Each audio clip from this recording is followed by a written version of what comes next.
Hello, everyone. I am back. Little glitch here. I forgot to charge my computer. So now I'm inside because I don't know where the plug is outside. Anyway, super excited to have you guys here today. I have an amazing speaker and we're going to talk about sales. I love talking about this because without it, we don't have a business. So I'm Annette Naif, the CEO and creative director of Naif Productions. Welcome to A Turn of Events, where we help put a positive spin on the future of your business. We specialize in corporate, social, nonprofit, and weddings. I also am a coach for event and wedding planners. We're going to be doing a live workshop on January 4th, 5th, and 6th. You must join. Go to my Facebook group, which is the Event Planner Society. Sign up. It's going to be so great. I'm going to talk about how to get clients. What do you do when you get the clients? How do you price yourself? And so this sales call is coming in really at the right time. We're going to talk about ditch your sales baggage. So I know people are scared. There's a lot of people in my Facebook group that are just starting their businesses, and it is scary to do sales. So we're going to talk about that. My guest is Annie Ruggles. She is amazing. For over a decade, Annie has harnessed her Hulk-like disdain for hard sales, tacky self-promotion, and overly competitive sleazeballs as inspiration to help people find better ways to grow their small business. As founder of the Non-Sleazy Sales Academy, she's guided hundreds of people toward making deeper connections, lasting impressions, and friendlier, more lucrative transactions and conversations. Her pride and joy is her podcast, which is Too Legitimate to Quit, instantly actionable small business strategies with a pop culture spin. That is a mouthful. Annie, welcome.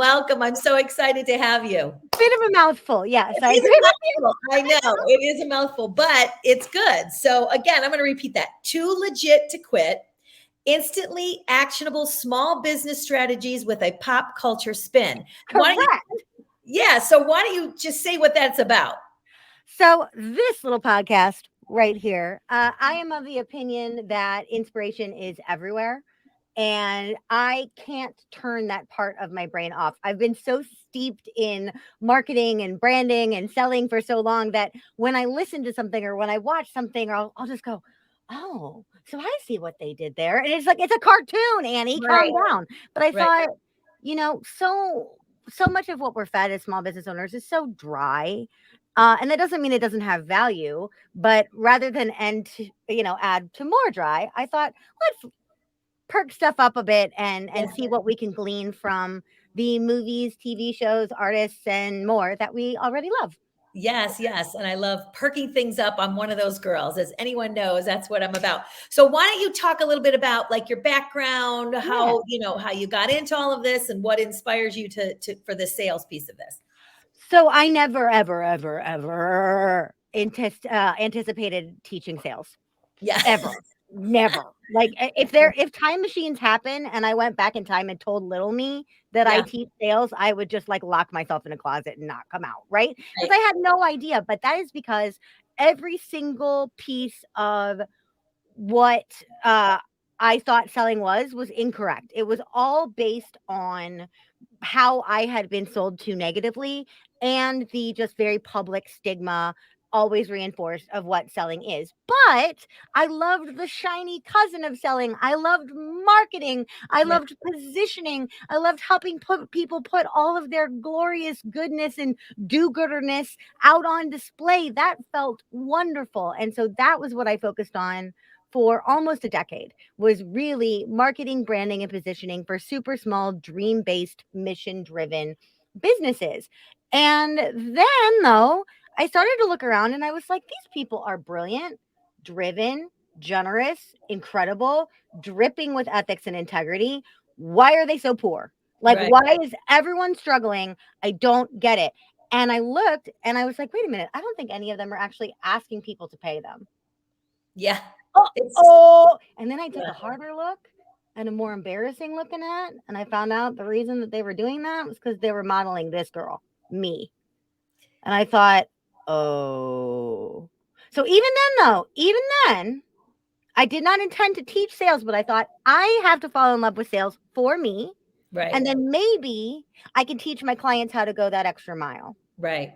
Once I fell in love with sales, though, oh, that rabbit hole was deep and long. And I just started loving it more and more and more, and erasing so much of my own sales baggage, redefining what selling is for me.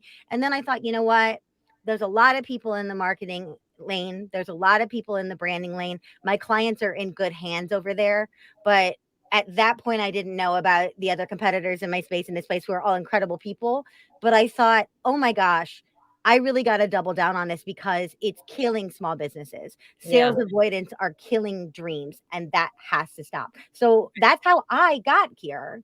Yeah. Was I had to be patient zero, client zero. I had to start with myself, but it's embarrassing. I didn't really understand the problem until I watched my clients suffer, and that is just never going to be acceptable to me. Yeah, yeah. I teach, I'm doing, like I mentioned, I'm doing this workshop, and a lot of it is I'm going to talk about, once you get the client, what do you do? And Yeah. that whole sales piece. And I mean, I'll probably share more about it as we talk about this, but Uh-huh. honestly, just being yourself, I noticed, is just being natural and yourself, and not Yes. trying to be that sleazy sales, Yes. person, is really, I don't even have to sell, to be honest. I just be myself, be Mhm. confident. Confidence is so key, because when you're confident about what you're doing, they're going to feel confident that you can do the job for them. Right. Yeah. So that's super important. So let's talk about what's sales avoidance and how can Mhm. someone overcome it? Well, you use that word natural. And I Mhm. love that because people have a very fixed idea of the traits of a natural salesperson, and most of them are not kind or good. Yeah. Right? Most of them are not kind or good. But the thing is, that's that feeling that builds up because of course, if and I know that you have weddings and all of these other you have healers and coaches and weddings and social and people that are helping other people feel shiny and important, right? That feels so awesome.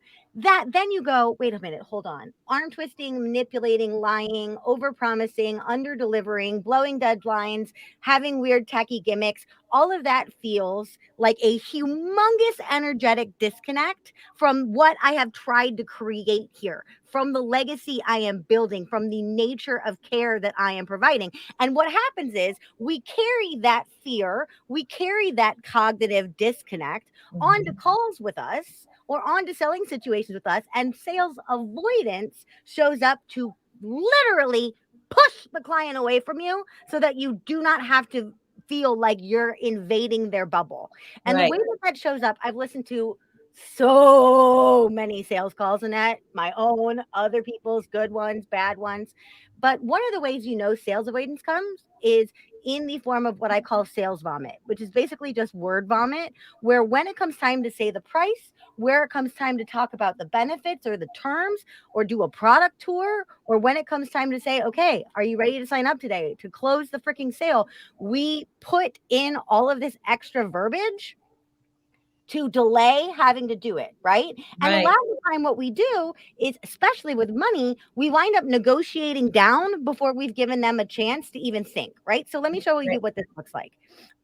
We'll just use an example. My membership is $100 a month, right? So we'll just use that as an example.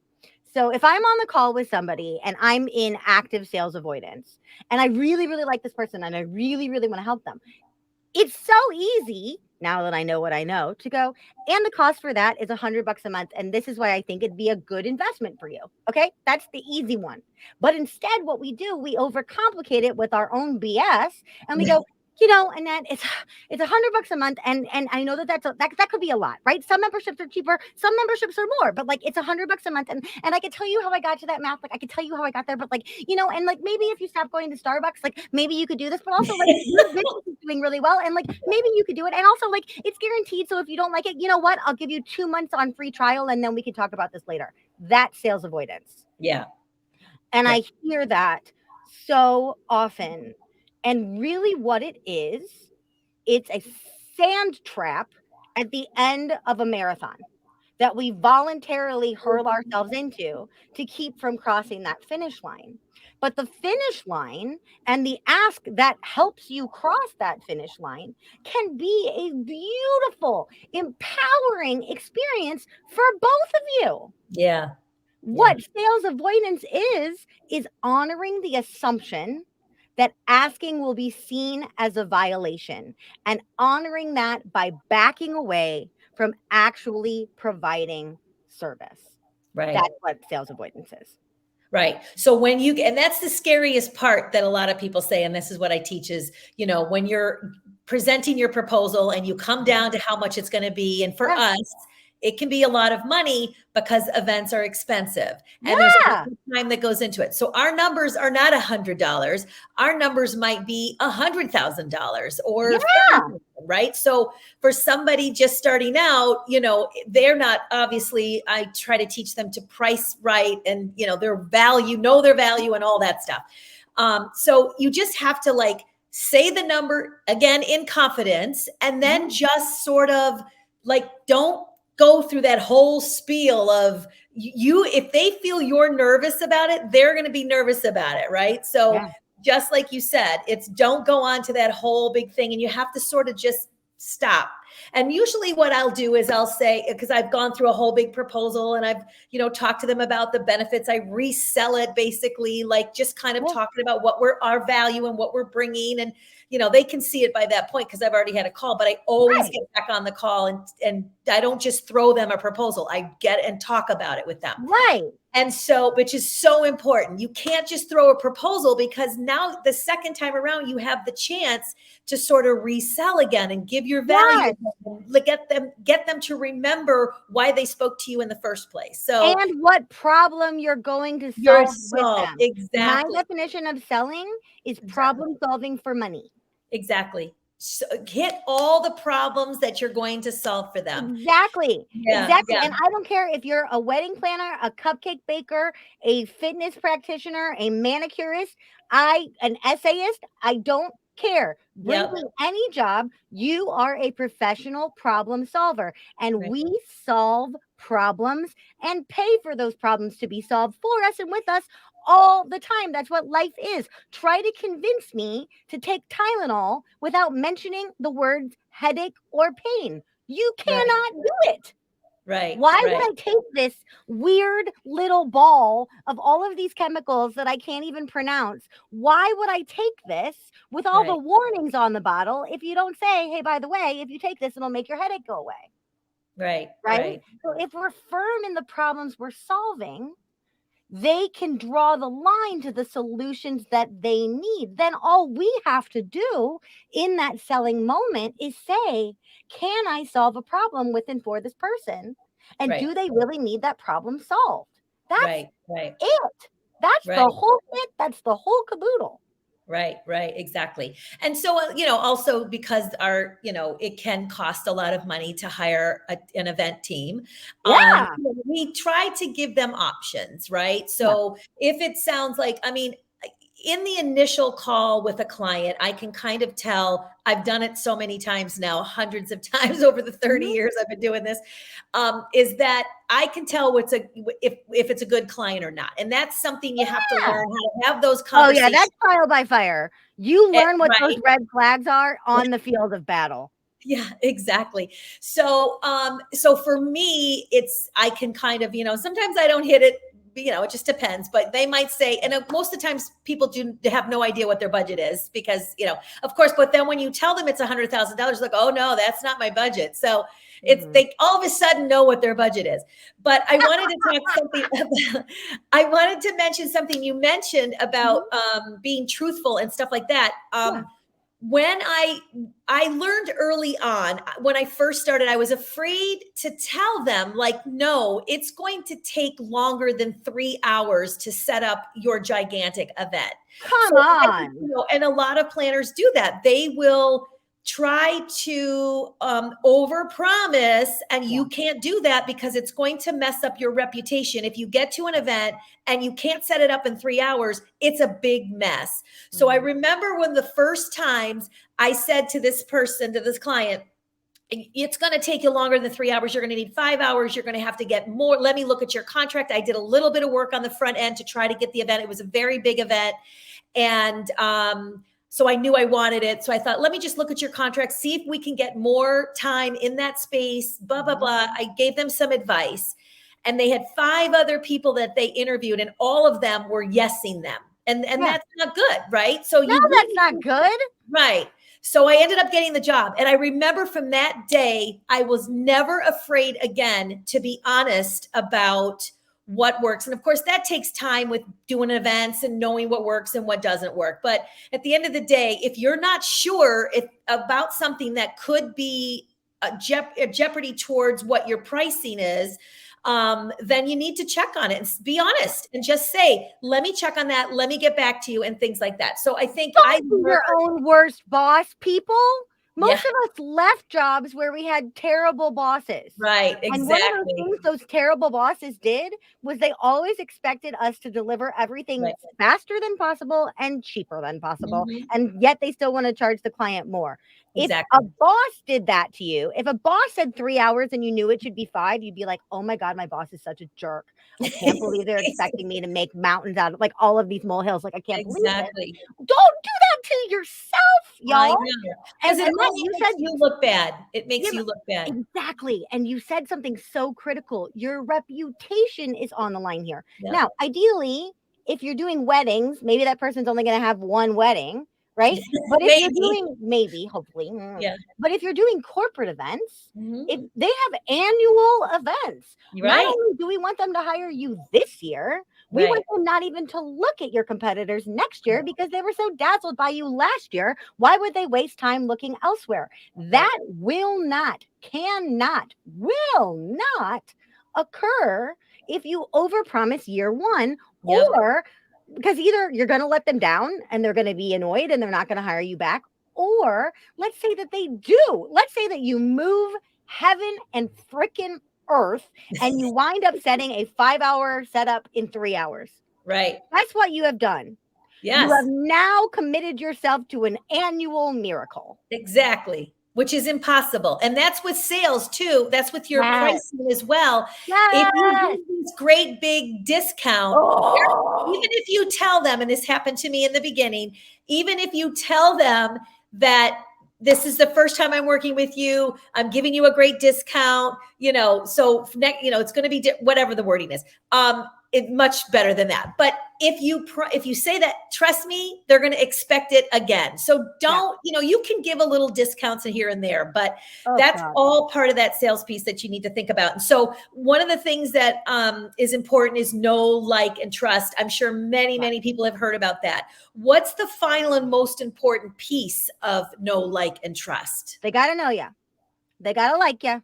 They got to trust you. And they have to be asked to invest in you. Right. I call it taking $1 out of a jerk's pocket. And here's why. If I don't ask for the sale, my prospect will not just voluntarily chuck money at me. Right. Maybe one time out of 100, but certainly not enough for a sustainable business. Certainly not. Right? However, if I go the extra mile and asking opens the door to serving. Door stays closed, I can't serve. Or door stays closed and I bombard them with service, over delivering. I martyr myself by over marketing. And then I become resentful of the people I want to help because I never actually opened the door and asked for anything in exchange. Right. Do not. Do freaking not do that. Right. But if I don't ask them, they are going to find the nearest, loudest, shiniest competitor who does have a buy button, and they're going to go click that thing because they still need a problem solved. Now, here's the thing. A lot of us have really great competitors. I'm friends with all of my competitors. Yeah, me too. But I also know that in the sales space, there's a whole lot of people that are going to teach you a whole lot of sleazy junk, which is why the Non-Sleazy Sales Academy exists. If I don't ask them for money before the sleaze bags do, not only am I not helping that client, I'm creating more sleaze bags in this world. Right.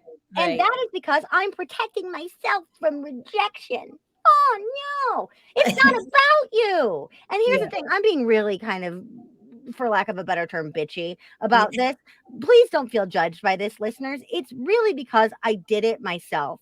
I Right. mock because I love, because I did it myself. But if we don't assert for ourselves, it's not a victimless crime. We hurt our own businesses almost to the point of extinction. And we hurt the clients by surrendering them to people with less integrity than we have. Yeah. Yeah. No, we Yeah. just have to ask. We just have to say, hey, listen, you and I have a good thing going and it can be even better. This is the way that I can serve you next. How does that land on you? I can offer you more, I can offer you less, but I really want to solve this problem together. What do you say? Yeah. And you have to talk about what you do. So Oh, yeah. they have to know what you do. So here's an example of that. Many, many years in the business, I market a lot. I'm all over social media. A lot of people know who I am. And when COVID hit, I've done virtual events along the way. We've done many live events with a virtual aspect to it. And I just assumed, which even with all my experience, I did the same thing. I assumed that people knew I was going to be doing virtual events because everybody was doing virtual events. And I saw a friend post something, and he was helping other business owners and talking about their businesses. And I wrote something about Nave Productions doing virtual. He goes, "Oh, I didn't know you were doing virtual." And boom, right there, I changed it up and I started marketing that I was doing. I just started talking about it. So I learned a big lesson myself, and I teach it. It's like, you don't do it for yourself. It's always so crazy. But I realized that I had to, even though people know what I do, there was that specific piece because we were all in just this COVID fog, which we're kind of still there, but anyway, but it's a little different. So I just started marketing, and I called all my clients and I started telling them that we're doing virtual. We can move your events and then virtual now. And we did many of those, and it worked out. So it just was, I was paying attention to what was going on, and I was happy that I talked about it and then we just went and said, if you just need a consult, happy to consult with you. And of course, everybody, just to give you some advice, and everybody ended up hiring us because they had to realize. Because I guarantee you on that consult, you didn't just talk at them, you helped them solve a problem. Totally. We told them on those calls. That's how we make that money, right? Because what we were talking about before, they get on a call, they're like, dang, she knows her stuff. Right. They were like, I didn't even think about that. They were like, we didn't realize what's involved in the technology, and they had no clue. And of course, it was nice to help, but that's how it is. The second a problem gets solved, inertia has been overcome and momentum becomes possible. And that's like oxygen. That's so addicting. We move one barrier, we start to pick up that speed, that momentum, trust returns, hope returns, right? Energy starts to flood back. And that's if we solve one problem. Oh, well, had you considered doing this? Bing! Yeah. Right? Yeah. The gates are open. That's why one of the things, I'm so glad you brought up consultations. Anybody out there doing consults, take this free advice all the way to the bank. Yep. Figure out what problem you're going to solve on that consultation. Don't just talk at them. Find a micro problem, tell them ahead of time you're going to solve it together, solve it on the call, and then you set yourself up for the easiest sale imaginable because we just say, we solved that problem. What's next? Right. Okay, in order to do that together, this is what I can offer you. Want to keep going? Done. Done. Seamless. Yeah. It is kind of easy. It's crazy. But if you, like I said in the beginning, if you're just yourself, and obviously it takes, you know what you're doing, it's just not being nervous about talking about it. And a lot of people don't like to brag about what they do, but it's not really bragging. It's the service. They need your service. So talk about what it is that they need that you can solve, right? Get them excited about what's possible for them. Yep. Yeah. That's so funny because I can tell when I'm on a call and I'm, consulting or talking, and they've called us and reached out and we start talking. And of course I get excited because events is my life and I love talking about events. I start to get excited about their event. They see that and it gets them excited. It's such an easy thing. Like if you were just on the call and we're like, we can help with this. And that's not you got to be Let me excited, fall get asleep. excited. It's got to be that sort of thing. If I went to a restaurant and they said, "Hi, Annie, would you like to know the specials?" And I said, "Yes, I would like to know the specials." And they said, "Today we have chicken Yeah, and I know. Brussels sprouts, and it's really good." Like, would I buy that? No. But here's the thing: when I'm bragging on my clients' wins. Yeah. When I'm bragging on. I send little bells to all my clients that say I just made a non-sleazy sale, and That's we cute. ritualize celebrating hardcore. When That's I brag, I'm celebrating every time these bells ring all around the world, right? right. So Right. if I'm showing up and they're saying to me, "Hey Annie, tell me about the kind of results your clients get." Yeah, sure. If I really let myself get in my own head about it, I could be like, "Well, I don't want to brag." No, I'm not bragging on me. I'm bragging on them, and I'm doing it to show the client what is possible, the prospect what is possible for them, right? So I'll get on and I'll be like, "My client Laura has almost doubled her income this year because she started asking routinely." That's true. Yeah. Do I have a hand in that? Yes. Would that have happened if she wasn't in my program? Yes. Am I bragging on me? Heck no, I'm bragging on Laura. She's the one who did the work. Yeah, exactly.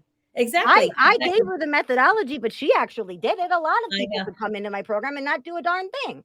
Well, Right? that's the thing. Yeah. I mean, if somebody is not serious about wanting to do the work to get their business off the ground and put the work in, I don't want to work with them because it's no fun for me. I mean, I'm there to help them succeed. So why would I want to put all these hours into, I don't, the money that's not about the money for me. It's about seeing them succeed. Of course we all have to make money, but I really love them when they start to get clients and they're doing all the things that I taught them to do and the marketing and all that stuff.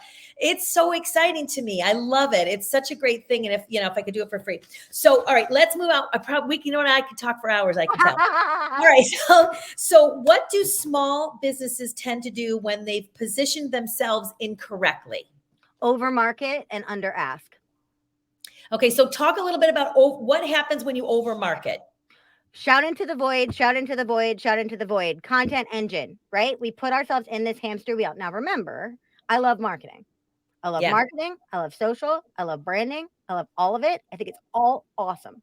It's all awesome unless you go into that sand trap at the end of the marathon and by refusing to sell, because then that invalidates all of the money, all of the energy, and all of the time you've spent marketing. Marketing is supposed to be a baton that hands off to selling, right? All the brand awareness in the world is not going to make your business flush unless you have something that people can pay for and they know how to pay for it and they know why they should. Right.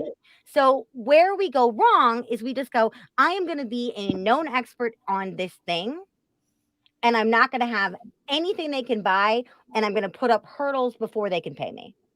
Right. So we're going to go on a live, we're going to do our reels every single day. Right. And people are going to go, "Oh, Annette, I love your reels. Thank you so much for doing your podcast live. It's just amazing." And then you go, "Oh, by the way, I'm sort of kind of doing virtual events." Yeah. What? Yeah. Right? That invalidates all of the beautiful shiny that you have accumulated. And it is an unbelievable drain of tangible things like money and time, but also intangible things like the feeling of your own legitimacy. Because if you're putting out, sure, you might be getting the little dopamine hits, the likes, the shares, and that feels good in that moment. But then you have to look at your money in and money out and say, well, dang, I spent all this money on my Canva account to make all these pretties, and I have no way to pay for that. We love Canva. I mean, hey, Canva, I love you. Thank God for Canva. If you're not using Canva, CANVA, you've got to. It's so good. But then you got a team you can't pay, right? Whatever it may be. And so when we position ourselves wrong, we have a tendency to want to be the shiniest person in the room. Being the shiniest person in the room has value. But being the person boots on the ground, the provider that people trust, is an infinitely different, better, and more efficient model. Right. So true. So true. Oh, so how does someone love sales? How do you learn to love sales? Fall madly in love with the problems you solve. I'm going to sound like a broken record on this. You are a professional problem solver. You are a superhero of mundane things. Maybe not so mundane. Having someone have an incredible wedding, a beautiful conference, that is not mundane, right? Helping someone heal their life, heal their health, whatever it may be, that is not mundane. But sometimes we are superheroes of the mundane. I can't figure out how this tech piece talks to this tech piece. Okay, well, have you done this? Oh, right?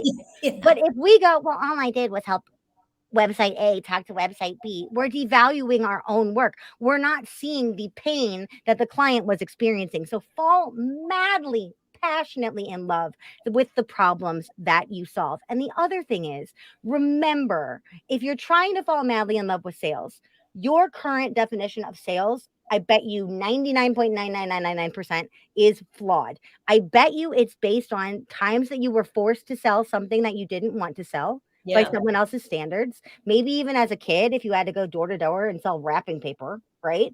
Or it was cobbled together examples of times that you were sold too badly. Of course, you don't want to do all that stuff, right? But if you want to fall in love with sales, fall in love with the art of asking, fall in love with the win win and the problems that you solve. And then remember that none of that other nastiness is required, but asking is. The Yeah. lying, the arm twisting, the over delivering, all of that junk, none of that is truly in the handbook of how you're going to get ahead. But you cannot survive as a business if you're not willing to say, here's the dotted line. Right. And you need to be passionate about what you're doing. Yes. If you hate doing events, you hate, find if you don't like weddings, don't be a wedding Go planner. get another job. I Yeah. mean, that's the beautiful thing about this day and age. Yeah. You can literally find a job to do anything. Yeah, I just recently we did several weddings this year, and one of, God bless her, a designer that we used has been in the business for many, many, many years, and I could tell it was time, just miserable. And it's a hard time right now for the event industry, Heck yeah. with COVID and the changes and the renegotiations, and I mean, it's just the clients are panicking, and Of everybody. course they are. It's a mess. So it's just a very stressful time in this industry. And I feel Yeah. bad for anybody coming in, but you're learning. I started my business when the economy crashed in 2008. So it was like the worst time. And I thought, well, there's no event planners at companies right now. So they're going to need, and it's going to, they're always going to do events. So, it worked out. But, Folks that are and this starting is out right now are yeah, battle born, yeah, and they're doing it all trial by fire, and they are going to have advantages over the rest of us who have been doing yeah, what we've been doing for years for sure. because they have to build it in a different world. So, if you're just starting out, don't be scared. Yeah. Welcome to the roller coaster. It's tough. Everybody has to start. But And the best otherwise, advice, we're still on it. the best advice I can get if you're starting out, and not because I am one, is to get a coach. Oh, please. That's the best advice, because I got one and helped me. I knew how to do events. I didn't know how to price. I didn't know how to talk to the client. I didn't know what my forms should look like. I didn't know any of the systems that I should have, Yes. and even how to get the business set up and any of that, which I teach in my program. But it was a nightmare when I started. There was nobody out there doing it. So we're kind of in entrepreneurship is the art of failing in public. What's that? Say that again. Entrepreneurship is the art of failing in public. Oh, for sure. That being said, you do not have to do every single thing alone. And there are No. people that can help you avoid costly mistakes. Oh, And yeah. a coach, an advisor, a consultant, a mentor, somebody like that can help you make the mistakes that are important and Right. avoid the ones that are not. I say that, that's funny that you say that, because it's in my marketing that I don't want you to spend a lot of money. Like, I don't want you to make those costly mistakes, because you don't have to. You don't have to have a fancy website when you first start. You don't have to. So, No. So what is empathy or blessing, a blessing or a curse in sales? It's both. Okay.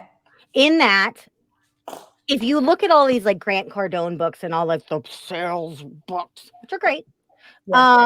they're actually telling people that they have to go out and learn empathy so that they can talk to pain points and solve problems and do all these things that we're talking about, which is hysterical because most of the people I know are drowning in empathy and are like, wait, you have to learn this? What? Whatever.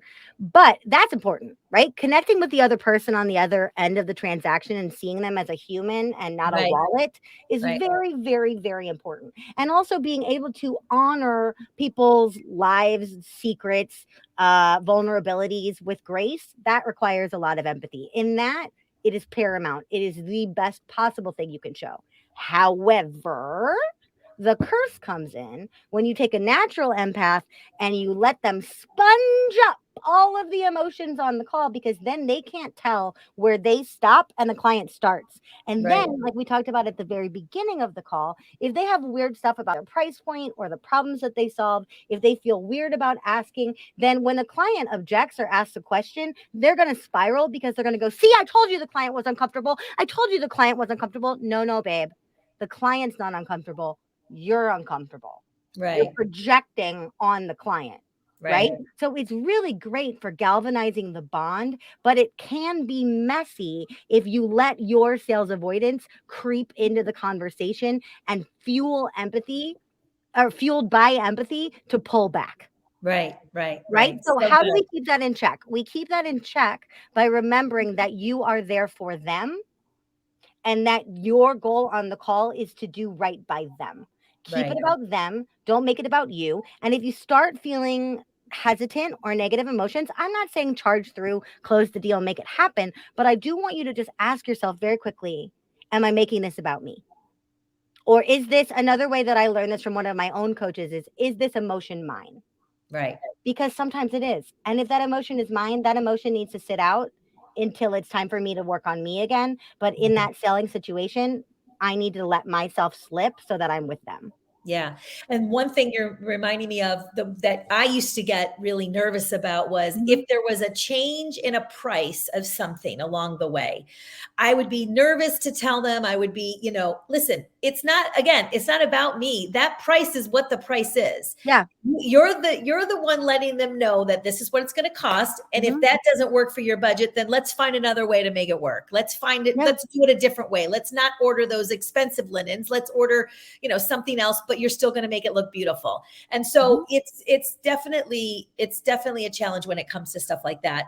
Your budget as a provider, also your own spending is another area where we go, well, I wouldn't pay that. So why would they?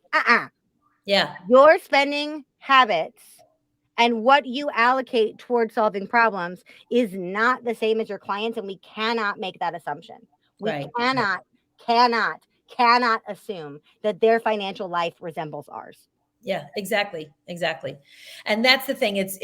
I know, as you get into, if you're doing them a long time and doing events, the bigger numbers they don't mean it. Like, millions of dollars, we've put events together.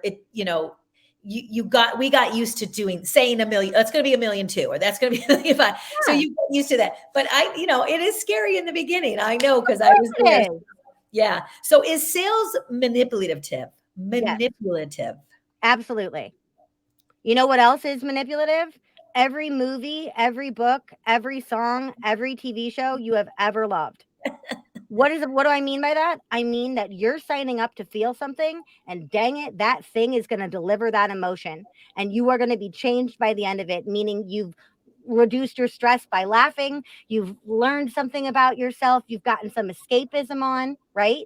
The Right. difference is manipulation with consent. If you are in a selling situation with me, you want change. And I have earned the right to push and prod you with integrity.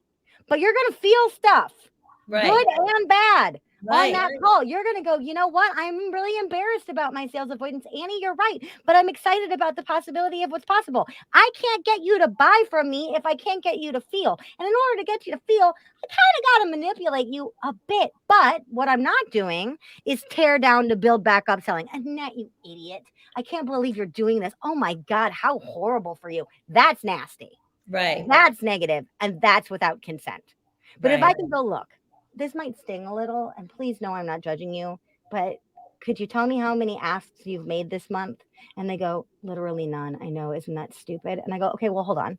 What if you made 5 asks this month? How would that feel? That would feel scary. Okay, cool. Let them feel that fear. Here's where I come in. I make the scary part go away. It's Right. understandable that you would be scared about asking. You don't have me. If they Exactly. don't experience those fears, Right. then they cannot understand the value of working with me. So is selling manipulative? Heck yes. But is it toxically so? Not if you do it with consent and permission. If you know that you're going to make somebody feel something icky, just ask them first and say, this might sting a bit, but I really want to ask it because I want to make sure that I'm the right fit for you. Could you tell me more about this? And then Right. you could talk about something positive, right? Right. But Right. my husband just watched Seinfeld all the way through for the first time.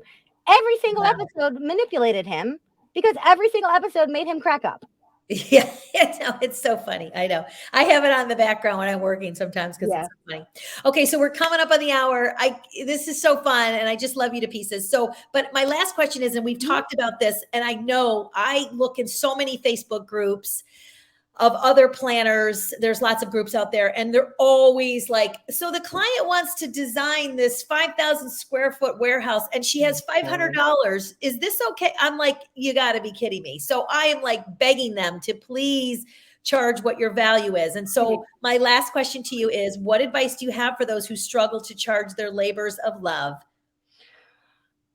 I wish that money was not the currency of this planet. Ooh, ooh, ooh. I would love it for the barter system to come back, but I can't pay my mortgage in goats. Right? Exactly. I mean, any more than wedding planners can get paid in pieces of stale cake. Like Yeah. we can't do it, Yeah. y'all. And so what we're saying is, we're not saying that you need to receive an inordinate amount, but we're just saying you need to receive and include yourself in your success at all, right? So Right. it's okay if you want to incrementally raise your prices. You don't have to go from $0 to $7,000. You can step it up, right? Right. But if you look at the fact that if you aren't charging what you're worth, you're devaluing yourself and shooting yourself in the foot. Eventually, that's going to lead to burnout. That's going to lead to pain. That's going to lead to resentment. And it might lead to the end of your business. So, how do you fall in love with charging? Honor the fact that you have needs and think of the people that you love to pay. The people that take care of your family, your pets, your favorite chef, whatever it may be, the subscriptions you pay for. You pay for those things for a reason and you Right. feel joy when you do. Why couldn't and why shouldn't you be someone that they love to pay? Open Right. yourself up to the possibility of being someone's favorite provider and Yeah. see where that energy takes you. So good. Such great advice. Thank you so much. How can everyone find you? Listen, if you are in an active education space and you just want to chew up a whole bunch of sales education, head on over to my website, anniePruggles.com. You will find webinars and quizzes and all kinds of funnels and everything you could possibly want. But, if you are in active sales avoidance, do not pass go. Do not collect $200. Do not go to my website. What I want you to do instead is I want you to reach out to me directly on a platform with messaging. The best two for me are Instagram, where I'm at Anniepreneur, or LinkedIn, where you can just search for my name. Let me know what you're up against. Let me know what's worrying you about your next selling situation. I would love to offer you some flash coaching in that moment. I would love to have the opportunity to show you how lovely selling can be so you can prove yourself to yourself, and then we can go from there. Exactly. I love it.